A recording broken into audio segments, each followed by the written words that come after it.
नमस्कार दोस्तों, बहुत बहुत स्वागत है आप सभी का एक बार फिर से। जी हां दोस्तों, पूरे दिन की कई महत्वपूर्ण और बड़ी खबरें निकलकर सामने आ रही है। जानेंगे सभी खबरों को विस्तार से। तो दोस्तों, खबरों में आगे बढ़ने से पहले वीडियो को एक प्यार भरा लाइक जरूर कर दें और ताजा खबरों को जानने के लिए चैनल को सब्सक्राइब भी जरूर कर लें। तो देखते हैं पहली बड़ी खबर क्या निकल कर आ रही है। राज्यसभा से महिला हुआ पास, पक्ष में 215 तो विरोध में पड़े 0 वोट। बता दें कि लोकसभा में पास होने के बाद अब महिला आरक्षण बिल या आज यानी 21 सितंबर को राज्यसभा से भी पास हो गया है। बिल के पक्ष में 215 वोट पड़े, जबकि किसी ने भी बिल के खिलाफ वोट नहीं डाला। खालिस्तानी आतंकियों के लिए सुरक्षित ठिकाना बन रहा कनाडा, भारत के साथ विवाद पर विदेश मंत्रालय ने कहा। बता दें कि कनाडा की सरकार की तरफ से लगाए गए भारत पर आरोपों के बाद दोनों देशों के बीच तनातनी की स्थिति बन गई है, जिसके बाद भारत सरकार ने एक्शन लेते हुए कनाडाई नागरिकों के वीजा सर्विस पर रोक लगा दी। वहीं अब कनाडा के मुद्दे पर विदेश मंत्रालय की तरफ से प्रेस कॉन्फ्रेंस कर कड़ी प्रतिक्रिया दी गई। विदेश मंत्रालय ने खालिस्तानी आतंकवादी हरदीप सिंह निज्जर की हत्या में भारत सरकार के एजेंटों के संभावित संबंध का दावा करने वाले कनाडा के आरोपों को राजनीतिक से प्रेरित बताया। एमईए प्रवक्ता अरिंदम बागची ने कहा कि हाँ, मुझे लगता है कि कुछ हद तक पूर्वाग्रह है। उन्होंने आरोप लगाए हैं और उन पर कार्रवाई की है। हमें ऐसा लगता है कि कनाडा सरकार के ये आरोप मुख्य रूप से राजनीति से प्रेरित है। भारत कनाडा विवाद पर विदेश मंत्रालय के प्रवक्ता अरिंदम बागची ने मीडिया से बात करते हुए कहा कि हमें उपलब्ध कराई गई किसी भी विशिष्ट जानकारी पर गौर करने के लिए तैयार हैं, लेकिन अभी तक हमें कनाडा से कुछ विशेष जानकारी नहीं मिली है। दोस्तों, खालिस्तान वाले विवाद पे आप क्या सोचते हैं? अपनी राय हमें कमेंट करके जरूर बताएं। बढ़ते अगली खबर की ओर। सोशल मीडिया पर पीएम नरेंद्र मोदी का जलवा कायम, अब व्हाट्सएप पर बनाया ये रिकॉर्ड। बता दें कि सोशल मीडिया प्लेटफॉर्म पर प्रधानमंत्री नरेंद्र मोदी का जलवा कायम है। हाल ही में उन्होंने व्हाट्सएप चैनल बनाया है, जिसके एक ही दिन में 10 लाख यानी 1 मिलियन से ज्यादा सब्सक्राइबर्स हो गए हैं। ये अपने आप में एक रिकॉर्ड है। पीएम मोदी ने अपने चैनल पर पहली पोस्ट लिखते हुए कहा कि व्हाट्सएप कम्युनिटी में शामिल होकर रोमांचित हूं। ये निरंतर बातचीत की हमारी यात्रा में एक और कदम है, आइए यहां जुड़े रहें। इसके साथ ही उन्होंने चैनल में अपनी एक तस्वीर पोस्ट की, जिसमें वो नए संसद भवन स्थित अपने दफ्तर में काम कर रहे हैं।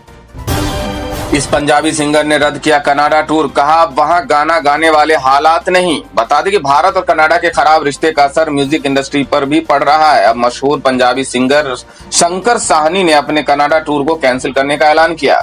उन्होंने दावा किया है कि कनाडा में अब ऐसे हालात नहीं है कि वहां पर गाना गाया जा सके।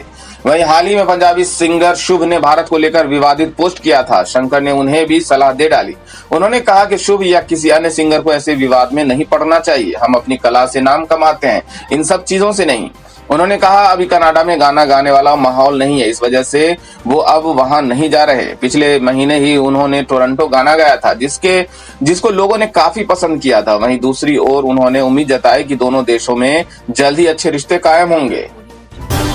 भारत ने वीजा पर क्यों लगाई रोक? विदेश मंत्रालय ने बताया सही कारण। बता दें कि विदेश मंत्रालय ने गुरुवार को कहा कि कनाडाई नागरिक भारतीय वीजा के लिए आवेदन नहीं कर पाएगा, भले ही वो किसी अन्य देश में रह रहा हो। विदेश मंत्रालय के प्रवक्ता अरिंदम बागची ने कहा कि अन्य देशों से आवेदन करने वाले कनाडाई लोगों को भी कोई वीजा नहीं दिया जाएगा। ये कनाडा में वीजा सेवाओं के निलंबन के अतिरिक्त है, जिसकी घोषणा आज सुबह की गई थी। विदेश मंत्रालय ने कहा कि उच्चायोग और वाणिज्य दूतावासों में अधिकारियों द्वारा सामना किए जा रहे सुरक्षा खतरों ने उनके कामकाज को बाधित कर दिया है, जिसके परिणाम स्वरूप वीजा सेवाएं रोक दी गई है। हमारे उच्चायोग और वाणिज्य दूतावास अस्थायी रूप से वीजा आवेदनों पर कार्रवाई करने में असमर्थ है। हम नियमित रूप से स्थिति की समीक्षा करेंगे। कनाडा में भारतीय वाणिज्य दूतावास में सुरक्षा बढ़ाने के बारे में बागची ने कहा कि हमने हमेशा माना है कि सुरक्षा प्रदान करना मेजबान सरकार की जिम्मेदारी है। कुछ जगहों पर हमारी अपनी सुरक्षा व्यवस्था भी है, लेकिन मैं सुरक्षा पर चर्चा नहीं करना चाहता। सार्वजनिक रूप से ये उचित स्थिति नहीं है। अरिंदम बागची ने कहा कि खालिस्तानी आतंकवादियों को कनाडा में सुरक्षित ठिकाना मुहैया कराया जा रहा है। हम चाहते हैं कि कनाडाई सरकार ऐसा न करे और उन लोगों के खिलाफ कार्रवाई करे जिन पर आतंकवाद के आरोप हैं, या उन्हें न्याय का सामना करने के लिए भारत भेज दे। देश में 290 स्थानों पर लगाए जाएंगे श्री राम स्तंभ, अशोक सिंघल फाउंडेशन उठाएगा सारा खर्च। बता दें कि अयोध्या में भव्य राम मंदिर का निर्माण कार्य जारी है। उम्मीद जताई जा रही है कि अगले साल की शुरुआत में उसे आम जनता के लिए खोल दिया जाएगा। वहीं दूसरी ओर 290 स्थानों पर पत्थर के स्तंभों का निर्माण किया जाएगा, जो काफी खास होंगे। मामले में श्री राम जन्मस्थली तीर्थ क्षेत्र के महासचिव चंपत राय ने कहा कि 290 स्थानों पर पत्थर के स्तंभों का निर्माण किया जाएगा जो भगवान राम के जीवन और महत्व को दिखाएंगे। खास बात यह है कि यह निर्माण सरकारी खर्च पर नहीं होगा, इसका पूरा खर्च अशोक सिंघल फाउंडेशन वहन करेगा।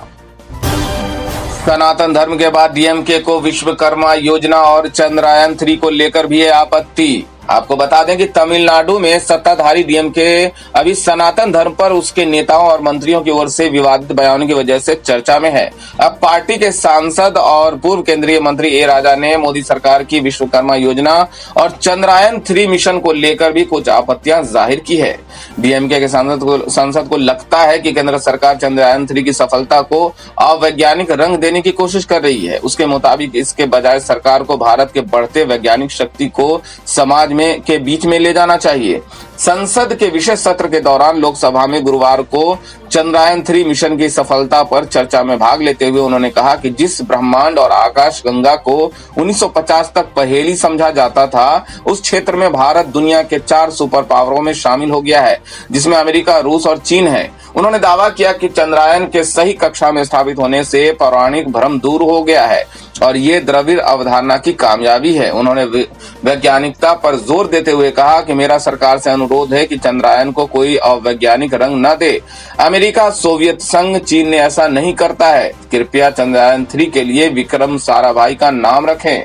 बल्कि यही नहीं, राजा ने चंद्रयान 3 की सफलता और पिछले 17 सितंबर से शुरू हुई विश्वकर्मा योजना को लेकर भी मोदी सरकार को विरोधाभासी साबित करने की कोशिश की है। डीएम के नेता ने कहा, मुझे लगता है कि एक तरफ आप चंद्रयान को अंतरिक्ष में भेज रहे हैं और आपका दिल और दिमाग कहीं और है। ये विरोधाभास है। एक तरफ प्रधानमंत्री चंद्रयान 3 के लिए उल्लास से भरे थे और दूसरी तरफ वो विश्वकर्मा योजना को लॉन्च करके बहुत गौरवान्वित थे। डीएम के नेता के मुताबिक पीएम विश्वकर्मा योजना पारंपरिक शिल्प कौशल में जुड़े लोगों को जैसे कि नाई और सुनारों को उन्हीं पेशों में बने रहने के लिए प्रोत्साहित करती है। लेकिन राजा के बयान पर बीजेपी सांसद निशिकांत दुबे ने आपत्ति की और कहा कि संविधान का अनुच्छेद 25 सभी को अपनी पसंद के धर्म के पालन करने की अनुमति देता है और कोई भी व्यक्ति उसकी धार्मिक आस्था पर सवाल नहीं उठा सकता। गृह मंत्री से मिले सुखबीर सिंह बादल, कहा कनाडा में रहने वालों में बढ़ रही है दहशत। बता दें कि भारत और कनाडा के रिश्तों में तनाव लगातार बढ़ता जा रहा है। इस बीच पंजाब के पूर्व सीएम और अकाली दल के अध्यक्ष सुखबीर सिंह बादल ने केंद्रीय गृह मंत्री अमित शाह से मुलाकात की। साथ ही उन्होंने हालिया घटनाक्रम पर चिंता जताई। उन्होंने दावा किया कि भारत कनाडा के खराब रिश्ते का असर वहां पर रहने वाले भारतीयों पर पड़ रहा है। उन्होंने आगे कहा कि भारत के कई छात्र जो कनाडा में पढ़ रहे हैं वे चिंतित है कि अगर उनका वीजा अस्वीकार कर दिया गया तो क्या होगा। मुझे छात्रों से कई फोन आए हैं कि आगे क्या होगा, कनाडा में उनकी पढ़ाई कैसे पूरी होगी। हालिया घटनाक्रमों से दहशत बढ़ती जा रही है, इससे व्यापक प्रतिक्रिया होगी। दरअसल जून में खालिस्तानी आतंकी हरदीप सिंह निज्जर की हत्या कर दी गई थी। हाल ही में उसको लेकर कनाडा की संसद में प्रधानमंत्री जस्टिन ट्रूडो ने बयान दिया। उन्होंने कहा कि निज्जर की हत्या में भारतीय एजेंटों का हाथ था, वो ऐसी घटनाओं को बर्दाश्त नहीं करेंगे। इसके साथ ही उन्होंने भारत के एक राजनयिक को निष्कासित कर दिया।